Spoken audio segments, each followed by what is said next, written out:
Bonjour et bienvenue sur ce cours vidéo d'informatique, je suis David pour ordirepar.com et aujourd'hui on va démarrer une nouvelle série de vidéos destinée principalement aux débutants et consacrée à l'utilisation de Windows.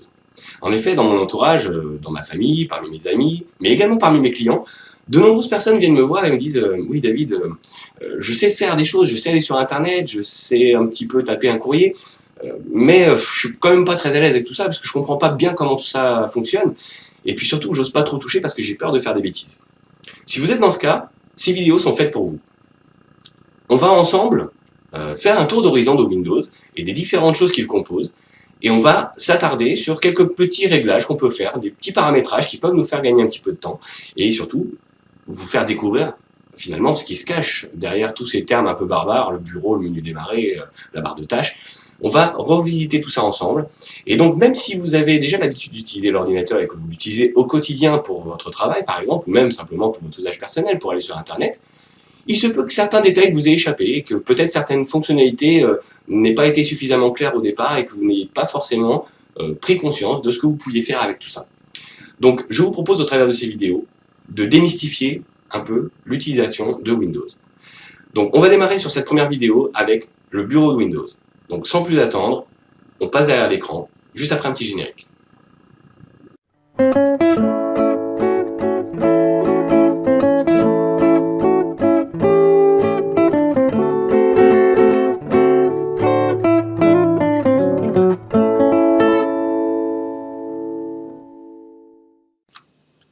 Eh bien, nous voilà à présent devant l'ordinateur, et lorsqu'on allume un ordinateur équipé de Windows, on arrive sur un écran qui est similaire à celui-ci.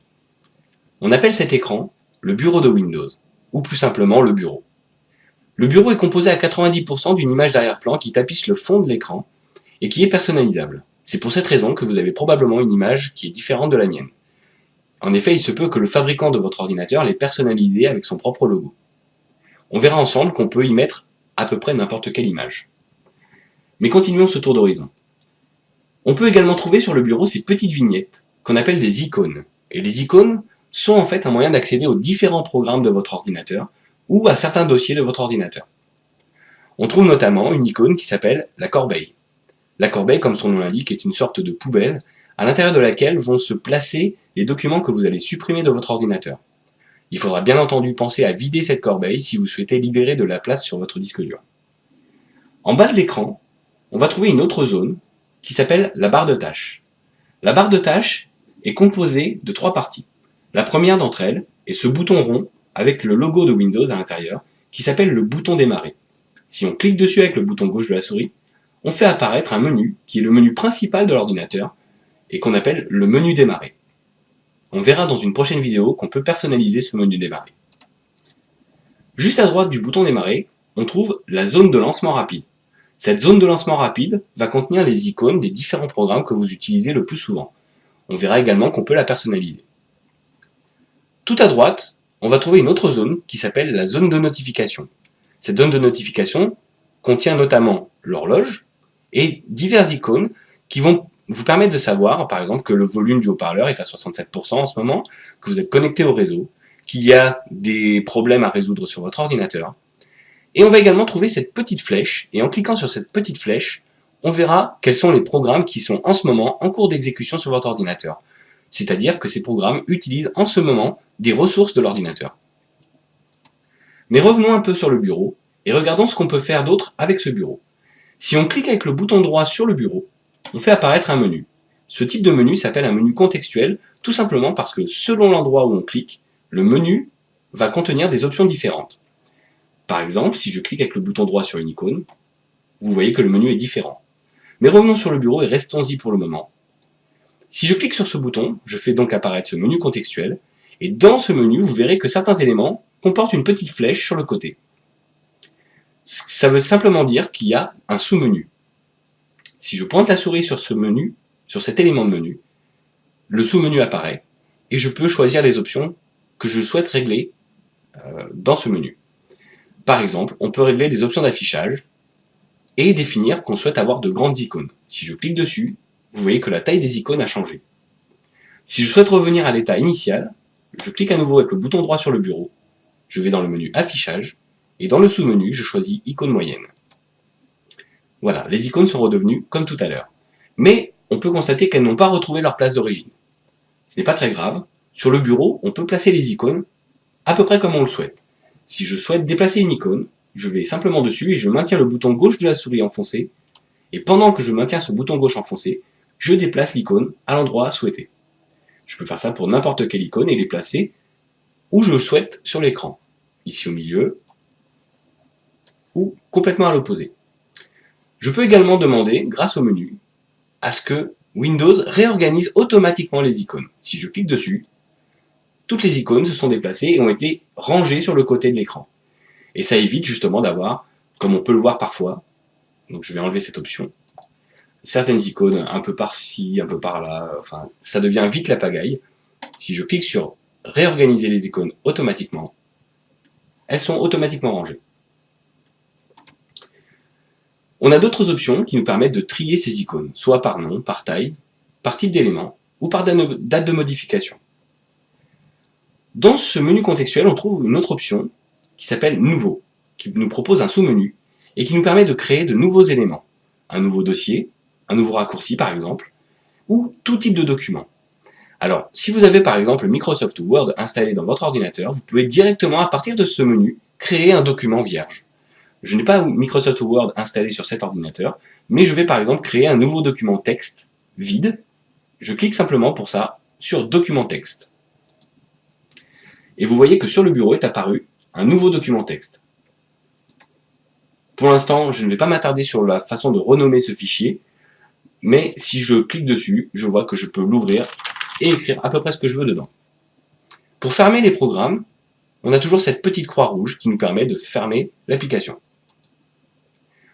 Vu que j'ai modifié le texte, il me propose d'enregistrer le document, ce que je ne souhaite pas faire. Et on va voir maintenant qu'on peut également supprimer cette icône. On peut supprimer ce document. Si je clique dessus avec le bouton droit de la souris, j'obtiens un menu contextuel propre à ce document, et dans ce menu, j'ai l'option Supprimer. Je clique sur Supprimer, il me demande confirmation, je dis oui, et vous voyez que l'icône de la corbeille a changé, elle contient maintenant des choses. Je vais cliquer avec le bouton droit sur la corbeille pour la vider. Je suis bien certain de vouloir supprimer ce document, je dis oui, et la corbeille est à nouveau vide. Toujours dans le menu contextuel du bureau, on a d'autres options qui vont nous permettre de personnaliser l'affichage, notamment la résolution d'écran. Si je clique dessus, j'obtiens un menu qui me permet de choisir quelle est la résolution souhaitée. Ici, je vais voir sur quel écran je suis raccordé. En l'occurrence, en ce qui me concerne, je suis sur une télévision Sony, et c'est pour cette raison que j'ai Sony TV. Ensuite, on a la résolution de l'écran. Et en cliquant sur cette petite flèche, on fait apparaître le menu qui va nous permettre de choisir la résolution souhaitée, c'est-à-dire le nombre de points en largeur par le nombre de points en hauteur. Jusque-là, je suis en 1360 points par 768, c'est-à-dire 1360 points en largeur et 768 en hauteur. Si je souhaite modifier cet affichage, il me suffit de faire défiler cette petite barre et de choisir la résolution souhaitée. Bien sûr, plus la résolution est basse, plus les icônes vont apparaître grosses et plus le texte va être gros. Mais parfois, ça peut être gênant dans certains programmes, tout simplement parce qu'on a moins de choses à l'écran et on est obligé de faire défiler les éléments. C'est pour cette raison que j'ai choisi l'affichage maximal. Mais vous pouvez le personnaliser comme vous le souhaitez, de façon à avoir une utilisation plus confortable de votre écran et de votre ordinateur. Une fois que vous avez sélectionné la résolution souhaitée, vous cliquez sur OK. On peut également, depuis le menu, accéder aux gadgets. Alors, le bureau de Windows peut être équipé de gadgets. On va cliquer dessus et voir ce qui se passe et ce qu'on nous propose. On a une fenêtre qui apparaît avec plusieurs gadgets disponibles. Une horloge par exemple, un diaporama, la météo ou un calendrier. Si je souhaite par exemple récupérer le calendrier sur mon bureau, je maintiens le bouton gauche enfoncé et je déplace ce calendrier à l'endroit souhaité. Attention, ça c'est valable uniquement pour Windows 7. Pour Windows Vista, qui est la version précédente, vous aviez sur le côté une barre sur laquelle vous pouvez déposer des gadgets. Vous ne pouvez pas placer les gadgets où vous le souhaitez sur votre écran. En revanche, sur Windows 7, c'est possible. Si je prends par exemple l'horloge et que je souhaite la mettre ici, il me suffit de la déplacer, de la lâcher exactement à l'endroit souhaité et elle restera à cet endroit. Je peux maintenant fermer cet écran et avoir mon bureau avec une horloge et le calendrier. Et vous voyez que si je pointe ma souris sur ce gadget, j'ai ce petit menu qui apparaît qui va me permettre de le personnaliser ou de le fermer. En l'occurrence, je ne souhaite plus avoir l'horloge sur le bureau, je vais cliquer sur fermer. Et je veux également me débarrasser du calendrier, donc je vais faire la même chose, je pointe simplement la souris sur le calendrier et je clique sur le bouton fermer. Une dernière option qu'on a dans ce menu est de personnaliser. Alors personnaliser, c'est toutes les options qui vont être personnalisables pour ce bureau Windows. Alors, on reviendra sur cet écran tout de suite derrière, mais on va d'abord regarder quelles sont les options qu'on peut personnaliser. Notamment, je vous disais tout à l'heure, l'arrière-plan du bureau. Si je clique dessus, j'obtiens une liste avec des photos contenues dans l'ordinateur. Il me suffira de cliquer sur l'une de ces photos pour changer l'arrière-plan.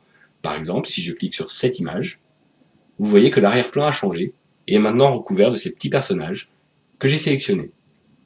Pour enregistrer les modifications, je clique simplement sur enregistrer les modifications. Je peux à n'importe quel moment revenir et changer à nouveau cette image. Je vais revenir sur l'image d'origine et je peux choisir la façon dont cette image s'affiche. Si je souhaite qu'elle remplisse l'intégralité de l'écran ou qu'elle soit ajustée, étirée, en mosaïque ou centrée. On peut aussi avoir plusieurs images sélectionnées. Par exemple, si je sélectionne en cochant ces petites cases, 4 de ces images, et je lui demande de changer ces images toutes les 30 minutes, les 15 minutes, les 10 minutes, ou autres, 10 secondes par exemple, et de faire un affichage aléatoire.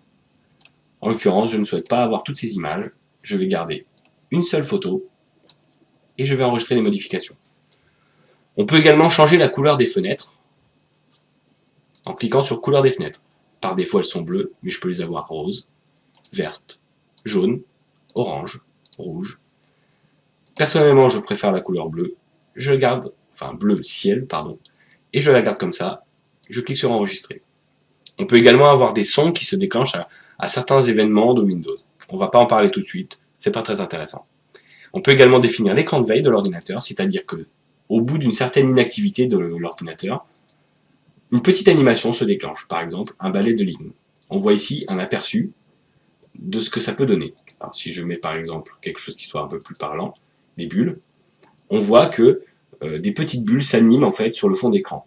Si je choisis cet écran de veille, au bout d'une minute, j'aurai des bulles qui s'animent sur mon écran, jusqu'à ce que je bouge la souris et que je reprenne une activité. Je vais pour l'instant cliquer sur annuler. La combinaison de cet arrière-plan, des couleurs de fenêtre, des sons et des écrans de veille peut être appelée un thème. Et on va voir dans cette liste qu'il y a plusieurs thèmes prédéfinis dans Windows. Par exemple, si je choisis le thème paysage, j'aurai un certain type d'affichage avec des couleurs différentes, avec des images d'arrière-plan, de paysage, qui changent toutes les 30 minutes ou à chaque démarrage. Je ne souhaite pas avoir de thème, donc je vais reprendre mon thème d'origine, c'est-à-dire mon fond d'écran simple, sans écran de veille, avec mes sons classiques de Windows. Je ferme maintenant cette fenêtre, et on va se retrouver dans le monde réel pour une petite conclusion.